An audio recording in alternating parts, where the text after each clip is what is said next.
Nutri-Score, ese semáforo nutricional que supuestamente quería hacernos la vida más fácil en el supermercado, ha generado más confusión que claridad. La promesa era tentadora, un sistema que con un solo vistazo nos dice qué alimentos son más saludables. Verde, bueno. Rojo, malo. Fácil, ¿no?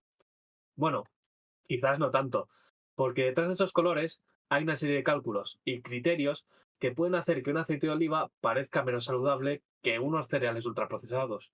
Y entonces, ¿nos fiamos o no? La idea era bonita, que podamos tomar decisiones más informadas y saludables al hacer la compra. Pero como en muchas cosas, la ejecución tiene sus peros.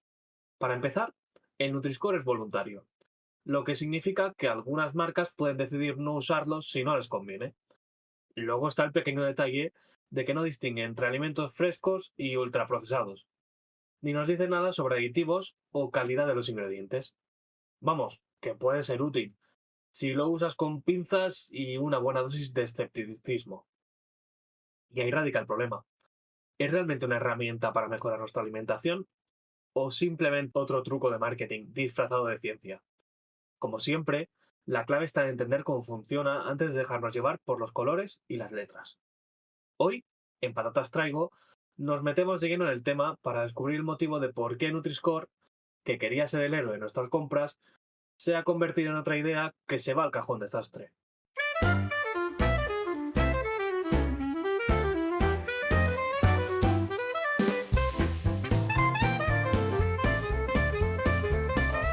Patatas Traigo con Enrique Ruiz y Miguel Mateo. Bienvenidos a un nuevo capítulo de Patatas Traigo, el podcast donde hablamos de lo que está pasando en el mundo de los alimentos, de esas curiosidades y movidas que no sabías que querías saber. Aquí nos adentramos en todo lo que está relacionado con el sector agroalimentario, pero a nuestra manera, relajada, irreverente, donde lo importante es que al acabar cada capítulo aprendas algo nuevo y te explote un poco la cabeza. Como te adelantaba en la editorial, hoy nos metemos con el tema de Nutri-Score y por qué ha fracasado. Yo soy Enrique y como siempre, para hacer este podcast necesito la ayuda de mi compañero, Miguel Mateo. ¿Cómo estás, Miguel? Hola, vengo con ganas. Esto es temardo tremendo el que se viene hoy. Además es un tema que sometimos un poquito a votación.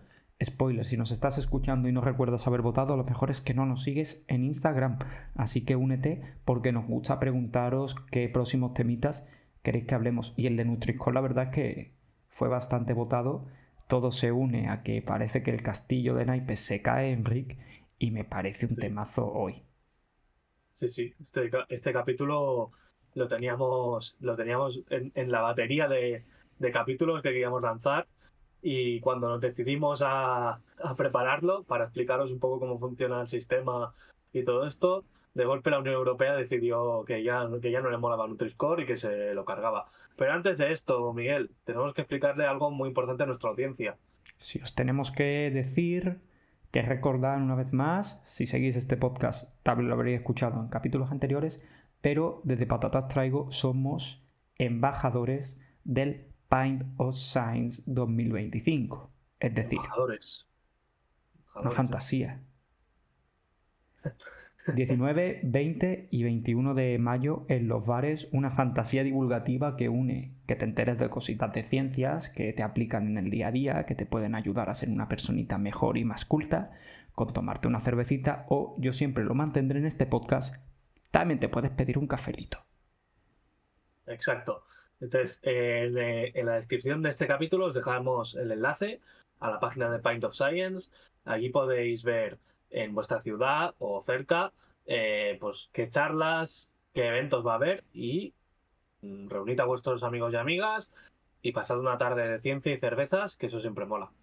Sí, es un planazo, como es un planazo, ahora sí que sí, entrar de lleno en este podcast y pongas las orejitas firmes porque vamos a entrar en Nutri-Score. Como dice Enrique, hemos tenido que darle una revuelta, no es un chiste, al capítulo porque mientras terminamos de maquillar un guión en el que contaros cómo funciona este sistema y cómo podéis utilizarlo a vuestro favor, resulta que la Unión Europea decide que, bueno, que hasta aquí hemos llegado y que poquito a poco deja de darle apoyo al sistema. Un sistema, Enrique, que para poner en contexto, nace en Francia, empieza a coger un poquito de carrerilla en el 2017, a España nos llega en el 2021, lo veremos un poquito más cuando entremos en el capítulo, y ahora, en 2025, parece ser que Bruselas podría abandonar los planes de implementarlo como un sistema de etiquetado nutricional que sea obligatorio en toda la Unión Europea. Es decir, que aquí deja de haber apoyo político por diferentes motivos y poco a poco se va deshinchando el globo y posiblemente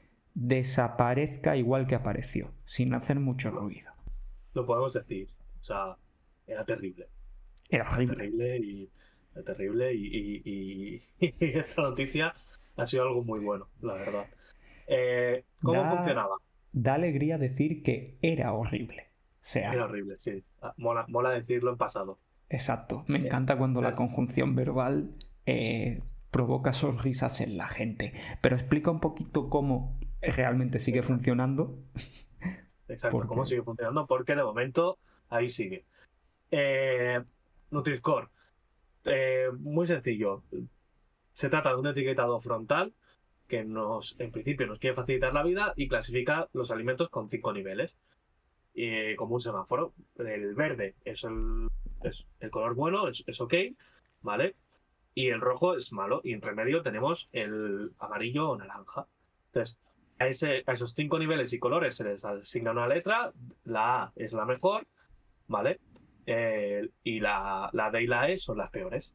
Entonces, bueno, en base a una serie de cálculos y una serie de historias relacionados con la información nutricional del alimento, Nutri-Score nos daba una clasificación y por tanto una visual frontal y muy rápida de si ese producto en teoría es sano o no.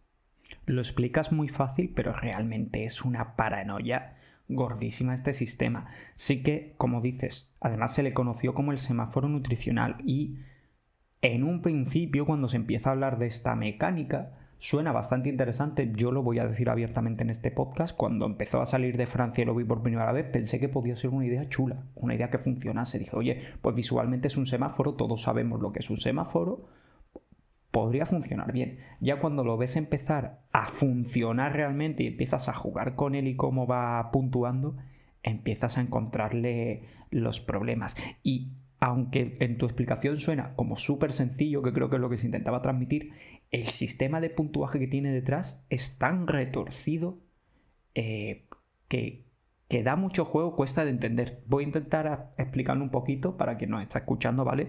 Digamos que tú coges un alimento, ¿vale? Y tienes una serie de factores que Nutri-Score valora como negativos y una serie de factores que Nutri-Score valora como positivos, ¿vale? Entonces, dentro de los negativos te está evaluando las kilocalorías, es decir, la energía de ese alimento, los azúcares, las grasas saturadas y el sodio, es decir, el porcentaje en sal, por así decirlo, ¿vale? Entonces, en base a lo que tengas ahí, te va dando unos puntos que restan, porque son los negativos. Tú sumas ahí, te da algo y eso va a ser la parte que tienes en negativo. Ahora tienes que compensarlo con lo positivo. ¿Qué puedes utilizar para tener puntos positivos en tu evaluación? Pues la cantidad de proteínas, la cantidad de fibra y el porcentaje que le añades al alimento de frutas y verduras, que es como un intento de decir, oye, es que la fruta y la verdura es buena en la dieta, tal, pues si le metes un poquito de fruta y verdura te doy puntos en positivo. Tú coges lo positivo, le restas lo negativo, te sale un punto, te sale un valor numérico y ese valor numérico está asociado a una de las 5 letras de los 5 colores que ha explicado Enrique. Problema, Enrique, que tú ves por aquí. Bueno, primero decirte que lo has explicado muy bien, la verdad. Gracias. Te pongo un 8 sobre 10. ¿Eso qué letra me sale? Te pongo un B. Te pongo un B. Vale, B no está mal, soy un chocapic. Vale, pues precisamente esta broma que acabas de hacer es uno de los principales problemas. ¿Qué ocurría con Nutri-Score? Que jugando un poquito con la formulación, yo podía hacer que productos que a lo mejor inicialmente no tuvieran muy buena valoración, de golpe se encontrarán con puntuaciones A y B, que es lo más alto que nos puede dar Nutri-Score. Entonces, ¿cuál es la imagen que nos estaba dando eso? Que ese producto pues era algo positivo para nosotros. Entonces, claro, cuando unos Chocapics nos están dando esa valoración, pues algo falla ahí, ¿no? Sí, Luego otro sí, problema que algo falla. teníamos es que el acogerse a Nutri-Score era voluntario, no era una obligación legal. Entonces, ¿qué pasa? Pues, como es lógico, que yo me voy a acoger a este Nutri-Score si me beneficia. Claro. Y en el momento en que a mí no me beneficia, no voy a utilizarlo, porque pues nadie se va a pegar un tiro en el pie y utilizar algo que es un reclamo negativo para su producto, que está diciendo que no es bueno.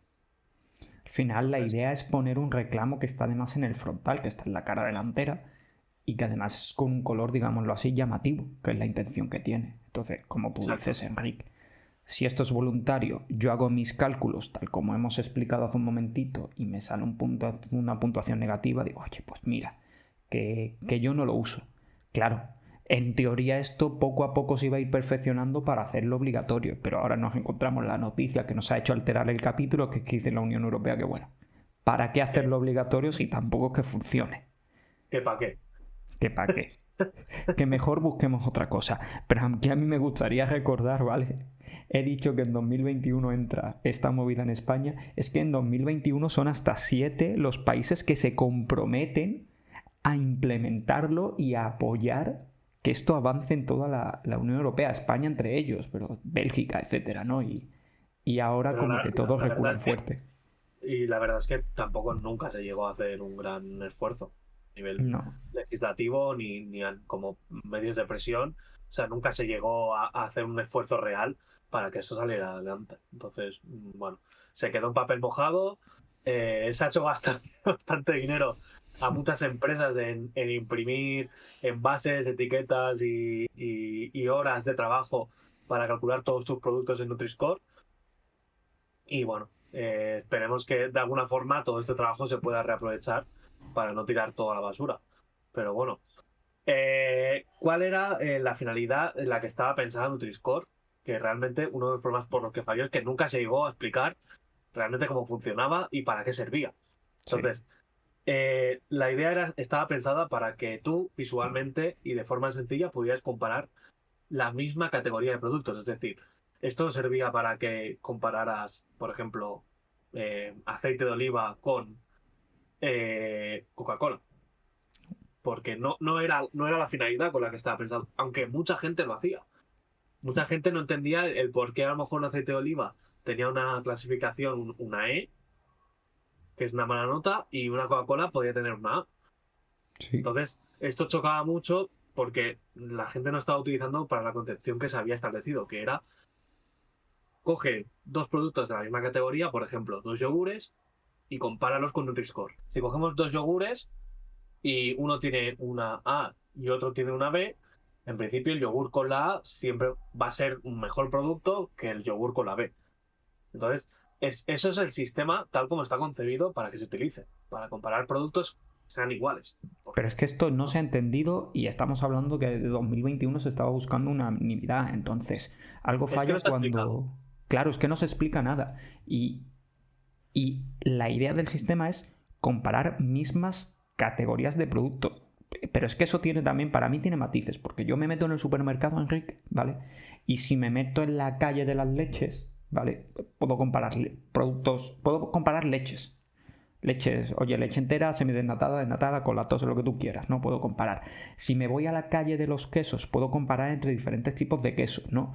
Si me voy a la parte de yogures, pero date cuenta como yo entro en una calle de refrigerado donde hay queso, yogur y tal, tengo que saber hasta dónde llega la parte de la comparativa operacional que tiene sentido y qué tipos de productos sí que sí puedo comparar entre ellos. Que a mí hasta me surgirían dudas de si puedo comparar, ¿qué te digo yo?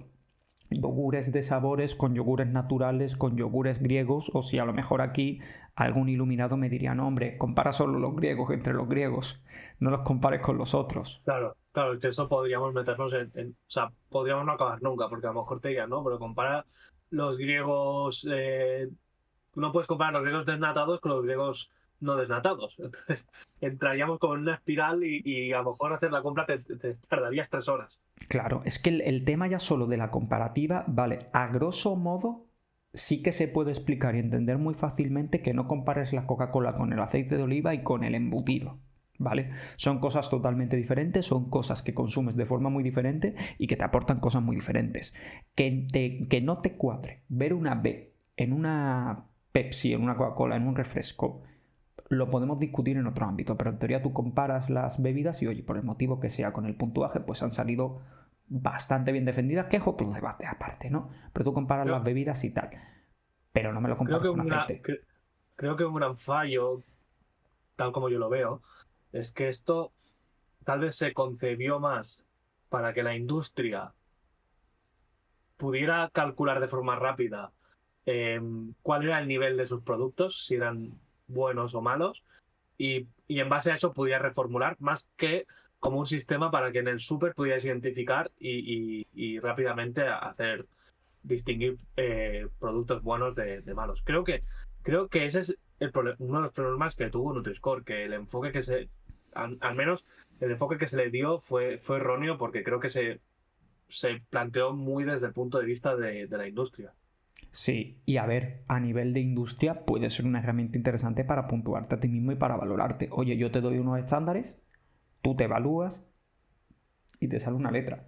Y te comparas a lo mejor con la competencia. Haces la evaluación que tiene tu competencia más directa y te das cuenta de tu posicionamiento. Pero a nivel de consumidor falla porque la idea de un semáforo que sobre el papel parece que suena muy intuitiva, cuando estás dentro del súper se empieza a convertir en una complicación muy gorda. Y luego está la segunda parte que tú has dicho, que a nivel de la industria, y recordando un poquito lo que has dicho antes de cambiar matices, si yo salgo con una C, pero quito un poquito de azúcar, que es negativo, y subo un poquito en fibra, y consigo que simplemente cambiando ese pequeñito porcentaje que nutricionalmente no se va a notar, porque quitarle un gramito de azúcar, no tenemos que ser tan paranoicos, no hace tanto, y subirte un gramito de fibra no hace tanto, pero a nivel de puntos bajas un pelín aquí, subes un pelín y de repente tienes la B. Exacto. Y es que dentro de la B entra un abanico de puntuaciones que, oye, no es lo mismo una B formal, ¿no? de punto, que estar ahí rozando el palo del descenso. De hecho, anécdota personal viene ahora. Yo trabajando en una empresa que elaboraba hummus, teníamos un cliente francés, un distribuidor francés muy grande, que uno de sus criterios era: quiero que mi producto tenga un B Nutri-Score. O sea, era la meta, ¿no? Era uno de sus puntos de estándares de: quiero que mi producto cumpla esto, y uno de esos estándares era: quiero esta valoración Nutri-Score. Entonces, por eso digo que a nivel de industria es muy útil, porque es muy fácil comunicar, de decir: quiero que mi producto tenga esto en Nutri-Score mínimo. Entonces, de esta forma es muy fácil que no decir, pues quiero que tenga tantos carbohidratos. Reduce mucho lo que es la transmisión de información y simplifica mucho a la hora de trabajar. Por eso digo que creo que ese planteamiento se hizo muy hacia la industria y no tanto hacia el consumidor. Pero bueno, vamos a analizar un poquito qué es lo que fracasó, por qué estaba mal Nutri-Score, cuáles son las controversias que hay a su alrededor, Vamos a las y vamos a controversias. explorar un poco por qué fracasó. Yo te voy a decir la primera. La primera que creo que no tenemos puesta en el guión, ¿vale? Pero es una que a ti, con la que tú vas a estar muy de acuerdo. La primera controversia es que esto nace de digamos, una serie de estudios científicos que establecen un modelo, pero se establece en Francia. O sea, esto es una movida francesa.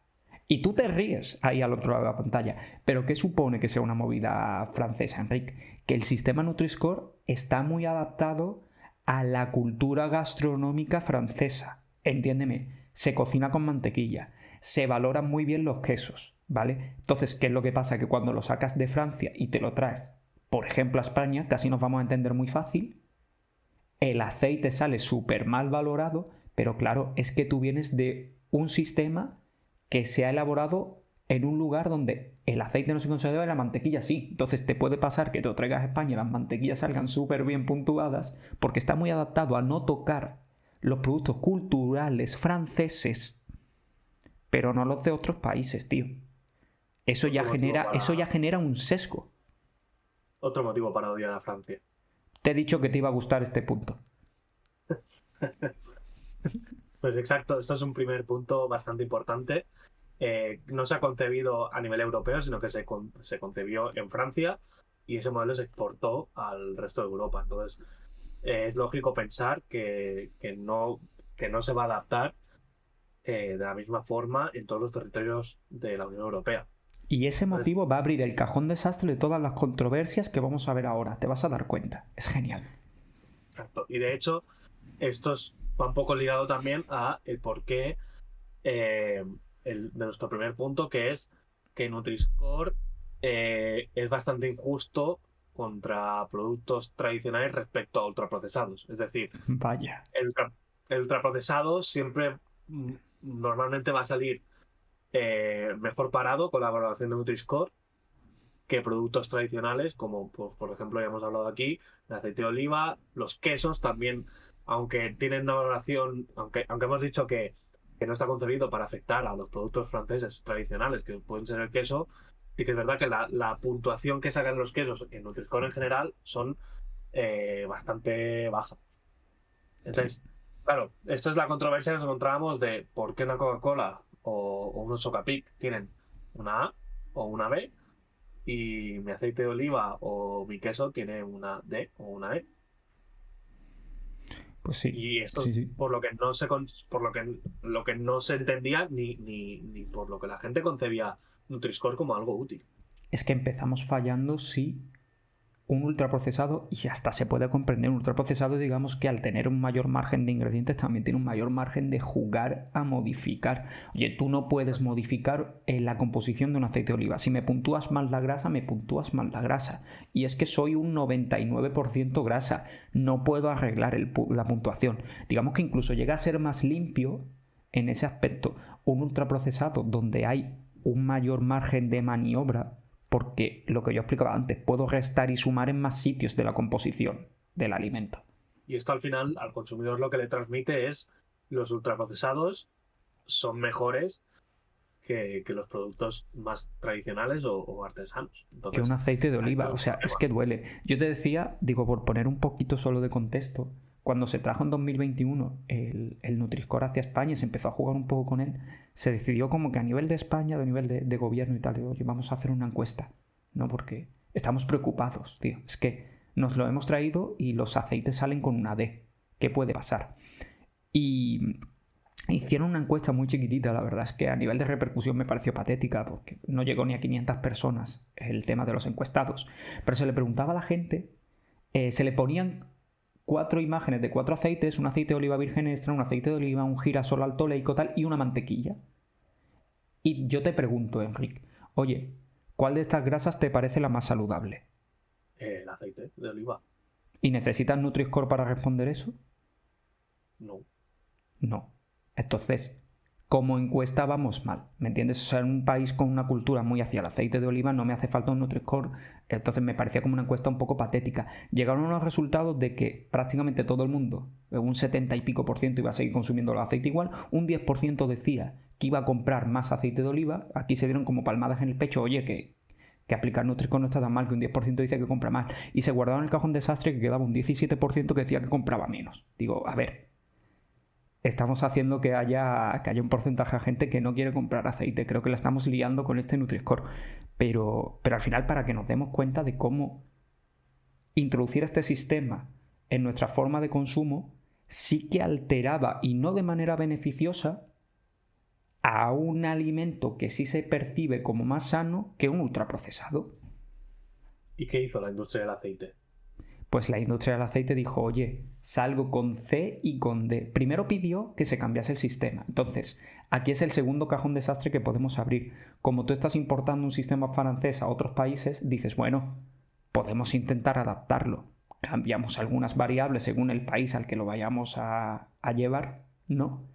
Para cambiar las letras. Digo, bueno, ya si tenemos que cambiar las cosas, también tiene un problema el sistema, ¿no? Entonces se decidió de primero, oye, cambiamos un poquito las cosas para que salgáis mejor puntuados. Digo, mal, ¿no? Pero como mucho llegaban a una C. Y entonces dijeron los empresarios del sector oleícola, dijeron, ¿qué os parece si yo no lo uso? ¿Os enfadaríais mucho si no lo uso? Y esto es precisamente lo que abre el segundo punto, que es que como Nutri-Score no era obligatorio, no había obligatoriedad, cuando se empiezan a... Claro, cuando veo que mi producto pasa a ir mal parado, pues me bajo del barco. Y eso es lo que empiezan a hacer varios agentes, varios sectores dentro de la industria alimentaria, empiezan a decir, pues yo no lo cojo, yo no lo quiero. E incluso dentro de empresas que fabrican productos procesados, los hay que lo utilizan y los hay que no lo utilizan. Entonces, claro, eso se empieza a volver un batiburrillo en el supermercado en el que hay algunos que lo ponen, otros no lo ponen. Entonces, claro, se vuelve un poco inútil. Claro, esto está concebido para que, que todos juguemos con las mismas reglas. Entonces, si ya de base hay unos cuantos que dicen que no van a jugar, claro, pues es que ya lo pones en el recreo y se te bajan varios niños, pues tienes un problema. Y encima cuando tú lo estás concibiendo para que el consumidor llegue al supermercado y pueda comparar productos, y ahora tú llegas, estábamos antes hablando del lineal de los yogures, estupendo. Ahora te lo complico otro poco más. Ya antes te pregunté, Enric, si tenía que coger cualquier yogur o tenía que segmentar si eran de sabores, griegos y tal. Pero es que ahora encima llego y digo, vale, voy a segmentar por los griegos. Ah, es que hay 3 que lo usan pero 2 que no. ¿Cómo comparo con los 2 que no? O sea, tenemos otro problema. Si mi intención es que facilitarme a mí la comparativa entre categorías y ni siquiera en la misma categoría todo el mundo juega, ¿qué comparo? O sea, comparo entre los 2 que sí lo usan y ¿qué hago con los otros que no? Exacto. Entonces, claro, esto empieza a crear un desequilibrio y una cosa sin sentido. Y es uno de los motivos por los que esto cae. Otro punto importante a tener en cuenta es que Nutri-Score no valora ni el grado de procesamiento del producto, ni los aditivos que lleva, ni el origen. Es decir, solo nos está valorando una simple información nutricional. Sí que es muy útil, pero que no lo es todo dentro del producto. Y no es todo lo que tenemos que tener en cuenta a la hora de escoger un producto o no. Sí, hace una valoración como muy de ponderar ciertos nutrientes y se queda un poco ahí. Entonces, claro, tú antes has dicho, oye, los ultraprocesados a veces salen muy bien. Claro, es que no estamos valorando el grado de procesamiento. Si metiésemos una variable ahí, pues seguramente reduciríamos mucho el puntuaje de ciertos alimentos. Y a lo mejor podríamos beneficiar, por ejemplo, que hay alimentos que tienen un procesamiento muy mínimo. Pero como esto no existe, date cuenta aquí y rememorarnos un poquito. Si queréis escucharlo, tenemos un capítulo dedicado a las apps de alimentación y date cuenta como esas apps de alimentación, cuando tú y yo las explicábamos y hablábamos de los criterios de evaluación, sí que ponían varios criterios, pero no se agarraba ninguna de ellas exactamente a Nutri-Score. Sí que utilizaban algún otro, incluso utilizaban el NOVA. Y es que el tema de cómo evalúa Nutri-Score y que no meta estas variables que tú comentas ha sido muy criticado por diferentes agentes en estos años, y creo que con bastante motivo. Exacto. Y otro punto muy importante, que es que el Nutri-Score no tiene en cuenta cuál es la frecuencia ni la cantidad de consumo. Que también es importante. Claro. Concibamos, por ejemplo, una Coca-Cola. Una lata es un formato pensado para un consumo individual y de una vez. Es decir, la vas a abrir y te la vas a tomar. Entonces, claro, cada cuánto consumo Coca-Cola, 1, 2, 3 veces a la semana, puede ser. Sí. Entonces, aceite de oliva, cada cuánto lo consumo. Tú no te bebes un vaso. ¿Y qué cantidad? Porque tú no te tomas 100 mililitros de aceite de oliva. Claro, es que ese punto es brutal a la hora de hacer un análisis, y también para que reflexionemos un poco cómo consumimos ciertos alimentos y a veces no nos tiremos de los pelos con las decisiones que tomamos. Como dices, la lata individual te la tomas, igual que te pasa con una bebida energética o lo que quieras. Te la tomas una vez abierta, es raro que la dejes en la nevera y te olvides de ella un par de días. El aceite de oliva, tú te compras una garrafa de 5 litros y te dura 8 meses, salvo que se te vaya mucho la pinza. O sea, y tú no te bebes el aceite de oliva, lo utilizas para aliñar una ensalada, para regar un poco de pan. Es decir, es una dosis pequeña y muy prolongada en el tiempo. Tú coges un yogur y si es tarrinita, pues va a ser de un solo consumo, pero si te compras un kilo de yogur griego, seguramente te dure varios días y vayas comiendo poco a poco. Si te compras un queso, vas cortándote cuñitas poco a poco según te apetece. Entonces, el formato de consumo también hay que tenerlo en cuenta. Sí, un queso puede tener una C, pero es que si me corto 2 lonchas... Claro, no ostras. es lo mismo que comerme un yogur entero de una sentada. Exacto. Totalmente. El último punto, y creemos que el mayor motivo de fracaso de esto, no se ha sabido transmitir. No es que no se haya sabido, es que no se ha transmitido la información de cómo funciona, o sea, no se ha dado información a la población. Entonces es como que nos vomitaron en Nutri-Score, se explicó vagamente cómo iba, pero nadie tenía claro cómo funcionaba ni cómo se debía usar. Entonces, cuando despliegas una herramienta y a la gente no le explicas cómo utilizarla, Hay un pues fallo es de que categoría. Hay un fallo de categoría. A mí me parece este capítulo es una forma de entender esto. Es decir, casi que se explicó tal como arrancábamos el capítulo. Es un semáforo con 5 colores y tal. Pero todo lo que viene detrás, que es lo que hemos intentado nosotros profundizar hoy, el cómo funciona la puntuación, cómo tienes que usarlo, qué tienes que comparar, dónde hay puntos débiles, todo esto no se cuenta. Entonces, cuando todo esto no se cuenta, al final tú no sabes comparar bien. Y en el momento que tú no sabes comparar bien, ¿de qué te sirve utilizar este sistema si al final acabas comparando la Coca-Cola con la leche entera? Hemos fallado. Aquí, para cerrar, Enric, me gustaría, ya que este sistema se nos ha caído, ¿no?